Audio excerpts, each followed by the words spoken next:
So we wanted to make a follow-up video from our last one about Perplexity's new dedicated browser called Comet. We are in the process of exploring it, and I think they're doing a similar model to what Gmail did years ago, where they kind of gave limited access and you could kind of like apply for an invitation to test it out.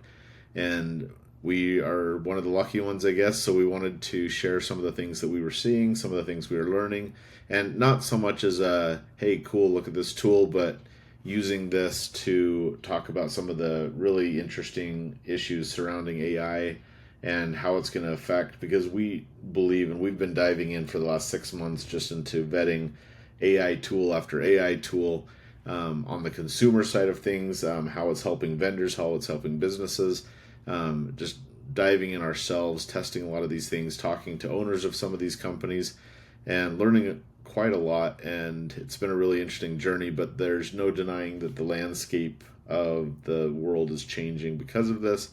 That's an understatement and super obvious, but I do think that there are conversations that need to be had, if no more than just self-reflection. But we did get this invitation, we downloaded it, and we're kind of in the middle of exploring it. And what I want to do for this video is just kind of give you more of an overview of the structure of it, of the things we've noticed so far, and some of the tools. It's kind of an interesting thing. First of all, we found this article, and I think they served it up to me, and I don't remember why I clicked on it, but has an interesting take on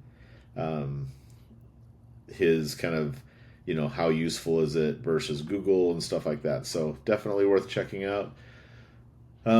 One thing that's interesting about this is, so just structure wise, you can kind of see just kind of what you'd expect for the file menu and stuff like that, but they have these extra pieces over here, so you can kind of like learn about the site settings. You have all the different things. You can bookmark it, you can get the link, so instead of having to copy this, you can just do a quick copy of the link. I actually have not, oh, that's the zoom. I was going to say I have not done that till just now. What I was going to show you is this right here. This kind of refreshes the summary, and I think this is why I clicked on this actually. Oh no, sorry, that was there. But so it shows you, Perplexity always does this, and I think you'll see ChatGPT and Grok do similar things, but they're articles. So a lot of this is just the Perplexity summary based on articles they've found, and true to their format with Perplexity, they try and hyperlink and do citations for what they've found. Looks like they only have the one here that they're showing. But what was interesting was they have that there, and you can kind of close it if you want. It just goes back to normal. And I usually just click on this to get it back, and then it starts over. What I found, and I'll just show you from a few different companies, our own and then some others, how it treats different sites. So first of all, I'll just show you this. When you go to a new tab, you get this as the opening. They do want me to sign in with Google or Apple in this, but I'm not. And if you watch the last video, you'll see why. I'm not ready to do that yet. But you get this kind of blank piece here right now. And if I'm just going to click it and see if it pulls anything open. Yep, it gives you this kind of basic piece. This link right here is they want you to use your Perplexity account. They want you to get in there because that's where you're actually logging in, right? And so we could log in, and we have not yet decided if we're going to do that or not yet. So I'll come back to that in a little bit, but what I do want to show you is kind of how it does things. So this is our current website. It pulls it up the way you'd expect it to. We still get this message here because we're not logged in, but it looks like one of the things they leverage quite a lot is the TLDR site. So if I click on this, it'll open it up. And I don't know if you guys have used the site before. This is new to me. That's one of the things I really like about some of these AI things. Is I'm not only just learning new tools, but I'm learning new sites and resources for things. So TLDR, if you know, you know. But yeah, so it kind of came down here, and it was interesting for me to see, based on these 11 sources, that they provided, and we're down at the very bottom.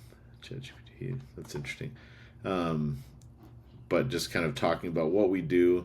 We do online courses, but we've actually temporarily, just in the last 6 months, we've temporarily halted those because we do believe that the landscape is changing so quickly that what we were teaching was being frequently outdated. So to serve you guys better, we're trying to like focus on just giving exposure while the ground is shifting beneath us, helping us stay on top of it. Um, I don't know if you've seen the video. There's a video of an avalanche where there's like a rabbit or something jumping all across it, and I feel like that's what we have to do right now as the Earth is kind of shifting under us. But it's interesting to see what they think we do, what we don't, and I mean, I don't hate the summary. It's kind of cool. Um, it talks about, I think it goes in and pulls in reviews, and I don't know if it pulled this from Google, from our Google business listing, or if it's pulled it from some of the reviews that we've put on the site. It is citing us here, which is very interesting. I'm curious. I'm actually like, it'll be interesting to see view sources and report. So it's interesting because that just goes over to here, which is kind of funny. The steps, this is talking about like the process it went to get that answer. And then I don't know what this does here. So that's interesting. And then share links. So it's kind of an interesting thing that we don't really get. I mean, you could obviously just do this yourself by putting it into Perplexity or ChatGPT, etc. Perplexity seems to be the most effective, and they were first at being able to put a URL in and have it actually pull stuff from it. Like I remember trying that with ChatGPT initially, and it was kind of like, we can't do that, but that was a while back. And I think Perplexity kind of came in and did some things that other people weren't, and Grok and ChatGPT kind of caught up quickly on that. What's interesting though is I wanted to see it when I first came in here. I thought the summary is just going to be about the company in general, so I wanted to do a test, and I thought, okay, what are the differences in the summary? And so this is kind of interesting because it's like, and I don't know, I'm curious about how this is going to impact accessibility, because I feel like the ADA and accessibility issues could be largely enhanced with this, because if it's giving like summaries of pages and stuff like that, I feel like that could be a really cool resource. Anyway, it's kind of an interesting, really cool thing. So, so I wanted to show that. So it's kind of a page by page thing. And what's interesting is you can kind of just click this and it just refreshes. So I don't know, let's say it just pulled up, I don't remember if that said 12. I'm just going to pull this again. I don't know if it's doing more. So yeah, sorry, there's just an animation, I guess. But I'm curious to know how often this changes, if this gets cached, things like that. Let's see. And then when I checked the Perplexity.ai, it was interesting. So I come over here and click on this, just kind of its own. And it's saying sources 12 here. I'm curious if this was 12 as well. Yep. So apparently 12 is the magic number. I don't know why, but I do think that's interesting. This is one thing I thought was interesting too. So I didn't, when you go to the new page, obviously it doesn't pull anything, but there's this little piece right down here, right? And I feel like that's probably similar to just like the title, page title, whatever that you would see on like sharing with Facebook. I was curious to see what this loaded when we came in here. 12 again, purpose, navigation, feature campaigns. It's going to be interesting to see what control, if Perplexity really takes off, it's going to be interesting to see what controls Perplexity gives companies. Like I know with SEO, there are a lot of tools that help them, make sure that the robots.txt file is accurate. And I know that there's the new, I think it's like the LMS something.txt file or whatever. I can't remember what it is right off the top of my head, but that was going to be a thing, and I feel like a lot of the AI tools are just bypassing that. I think they're just finding the information they need to. So it's going to be interesting to see, like if people really start using this browser, this is going to be kind of I don't know, this will be pretty important. So it'll be interesting to see who controls this, and it's going to be interesting, and how they choose which sources and stuff like that. You're creating this whole new search engine optimization, but on a page level. So it's going to be a whole new level of vetting. I thought it was interesting for Reddit, and I'm curious to know how, like, especially with like different news sources, is it going to be easy to see bias? Like I feel like with Google, and some of these others, you can kind of see there's a bias, right? And I'm curious to see how Perplexity is going to do that. If the bias will show up in, oh, that's interesting. It only shows 11. I'm going to do another refresh and see if it pulls 12. Okay, there we go. That's weird. Anyway, it'll be interesting over time to see how that evolves, how the information is aggregated. Obviously, they're pulling from the source, which is great, but obviously others as well. And I'm curious, like with these steps, it almost seems like kind of useless here because it is just searching, but I wonder if when you're asking more things, if that'll just provide a record of the steps. Um, let's X that out. And this is voice mode, which is something I don't have it activated right now, but we have used voice mode on Perplexity, and it's kind of interesting. So that'll be interesting to be able to just talk to your browser and to do that. I have not clicked on library before, so summary of the current web page. Let's click on that. I guess it's just there. What's this new thread? That's interesting. Oh, this is actually brings up what I was going to show over here on Home Depot, but this is kind of interesting because when I came over to, sorry, I'm going to skip ahead. Oh, right here on LinkedIn, when I just opened it up, normally when you open something up just brand new, it just gives you like the title, like I was saying, but LinkedIn for some reason had these already. So what I don't know, and this is something that would be interesting to test, is this because Perplexity was able to understand the page well enough to know what things to put, or did LinkedIn have some kind of foreknowledge to know things that they could include that would allow that to pop in there? So I almost feel like this becomes the equivalent of what we've got here, right? Preloaded questions that kind of help people navigate some of our main services. So with LinkedIn, same thing here. If I come over here though and I do a refresh, those go away, and then you get just the main piece here. So it's kind of interesting to see the way this browser is interacting.